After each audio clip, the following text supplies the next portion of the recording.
మంచి కార్యక్రమం ఈ తెలంగాణ దక్షిణ తెలంగాణ ప్రజలకు అన్యాయం చేసే విషయంలో పార్టీలకు అతీతంగా మా గౌరవ ముఖ్యమంత్రి గారు మా నీటిపారుదల శాఖ మంత్రి గారు ఒక మంచి కళ్ళ కనబడేటట్టు మొత్తం నిజాలు చూపించింది.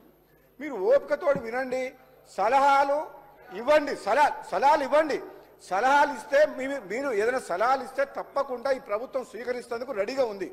ఎందుకంటే రాష్ట్ర ప్రయోజనాలను దృష్టిలో పెట్టుకొని ప్రతిపక్ష పార్టీల సలహాలు సూచనలు తీసుకొని కేంద్ర ప్రభుత్వం దగ్గర పెండింగ్ ఉన్న పర్మిషన్స్ ఎందుకు ఇప్పుడు తీసుకురావాల్సిన పరిస్థితి వచ్చిందంటే మీరు ఆనాడు తొందరపాటు చర్య వల్ల పాలమూరు రంగారెడ్డి కావచ్చు, ఇంకో ప్రాజెక్టు కావచ్చు, మీరు ఒక డిసిప్లిన్గా సిస్టమేటిక్గా పర్మిషన్ సిడబ్ల్యూసి క్లియరెన్స్ కానీ ఎన్విరాన్మెంట్ క్లియరెన్సెస్ కానీ ఇటువంటి అన్ని అష్యూర్డ్ వాటర్ అలొకేషన్ కానీ లేకుండా తొందరపాటు చర్య వేల కోట్ల రూపాయలు మిత్తిలకి బ్యాంకుల నుంచి రుణాలు తీసుకొచ్చి ఈ రాష్ట్రాన్ని అప్పుల పాలు చేసి ఆగం చేసిండ్రు. ఇప్పుడు మా పని ఏంది? తెలంగాణ రాష్ట్ర ప్రజలు తెలంగాణ కాంగ్రెస్ పార్టీకి ఈ ఆగమైన తెలంగాణని గాడిలో పెట్టే ఆలోచన చేసి ఈరోజు కాంగ్రెస్ పార్టీకి ఓటేసి ఈ ప్రభుత్వాన్ని ఏర్పాటు చేసిండ్రు. మేమేమంటున్నాం? మీ తప్పుల్ని మేము సరిదిద్దాం, మాకు సహకరించండి. మీలాగా మాకు స్వార్థం లేదు, అవినీతిలో కూరుకుపోలేదు. ఏ సెంటర్ గవర్నమెంట్కో భయపడి ఏ జగన్ మద్దతు కోసమో వ్యాపార లావాదేవీల కోసం చీకటి ఒప్పందాల కోసం ఈ కాంగ్రెస్ పార్టీ ప్రభుత్వం పని చేయదు.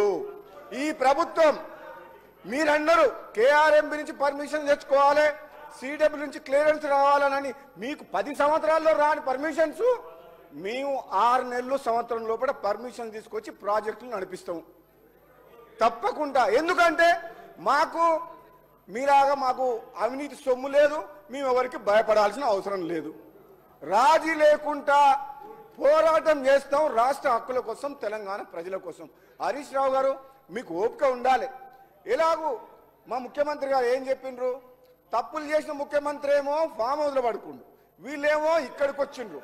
ఆయననేమో సమాధానం చెప్పడు. ఒక్క నిమిషం వినండి.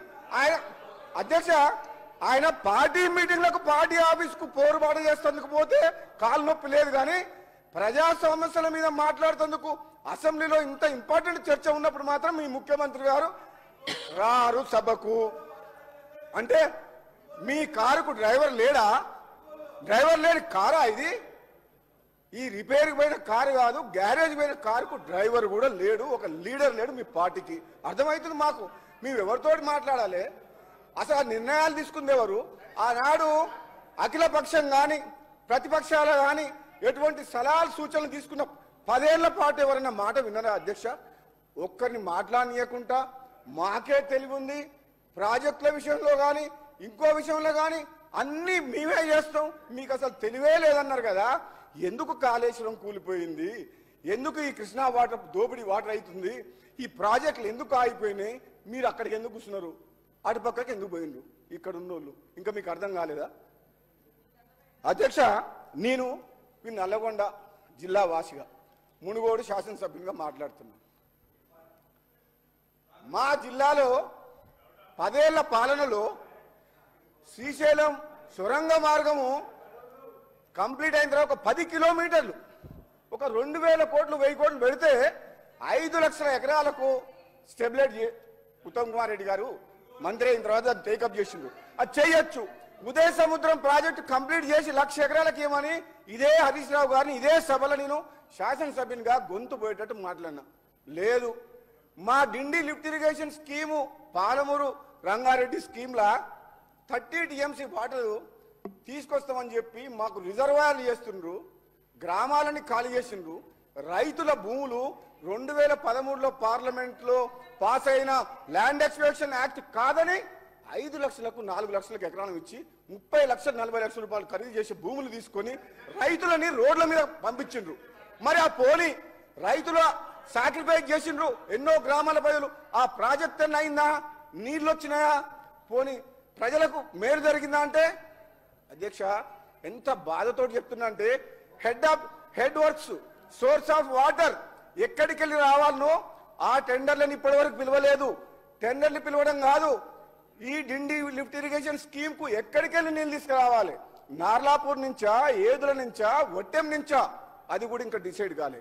కాంట్రాక్టర్ల కోసం ప్రాజెక్టు పిలిపించి వేల కోట్ల రూపాయల అప్పులు తీసుకొచ్చి రిజర్వాయర్లు కంప్లీట్ చేశారు. కానీ ఆ కెనాల్ వరకు, టన్నల్ వరకు ఎక్కడికి వెళ్ళి తీసుకురావాలో ఇంతవరకు నిర్ణయం తీసుకోవాలంటే ఇక హరీష్ రావు గారు మంత్రిగా పనిచేసి ఏం సమాధానం చెప్తారు అధ్యక్ష? అంటే ప్రజల సొమ్ము వేల కోట్ల రూపాయలు మొత్తం దుర్వినియోగం చేసింది. గుండె తరుక్కపోతుంది. మీకు అర్థమైతలేదేమో. మీరు రాజకీయ ప్రయోజనాల కోసం, మీ స్వార్థం కోసం మళ్ళీ రెండోసారి అధికారంలోకి వస్తేందుకు ప్రజల్ని మభ్యపెట్టే విధంగా ఒక భ్రమలు కల్పించి ఈ పాలమూరు రంగారెడ్డి ప్రాజెక్టు మీరు డిజైన్ చేసి మొదలుపెట్టి టెండర్ పిలిచింది తప్పితే నిజంగా హరీష్ రావు గారు 120 టీఎంసీ వాటర్, అష్యూర్ వాటర్ ఉందా? 45 టీఎంసీ అన్న 45 డేస్లో 2 టీఎంసీ అని చెప్పి డిజైన్ చేసిర్రు, పంప్ హౌజులు కట్టిర్రు, వేల కోట్ల రూపాయలు కాంట్రాక్టర్లకు ఇచ్చిండ్రు. ఇప్పుడు నీకు 90 టీఎంసీ వాటర్ వస్తుందా?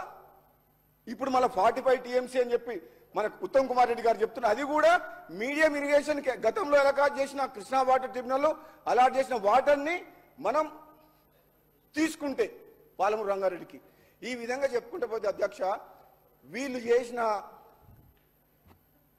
ఏమంటే ఈ వ్యవస్థని ఈ తెలంగాణ రాష్ట్ర ప్రజలకు తెలవాలని మా గౌరవ నీటిపారుదల శాఖ మంత్రులు ఈరోజు బ్రహ్మాండంగా ప్రజలందరికీ తెలిసే విధంగా ఈ నీటిపారుదల రంగంలో దోపిడీయే గాక, నిర్లక్ష్యమే కాక వీళ్ళు చేసిన వల్ల ఎంత నష్టం అయింది అనేది ఈరోజు చాలా క్లియర్గా చెప్పిండ్రు.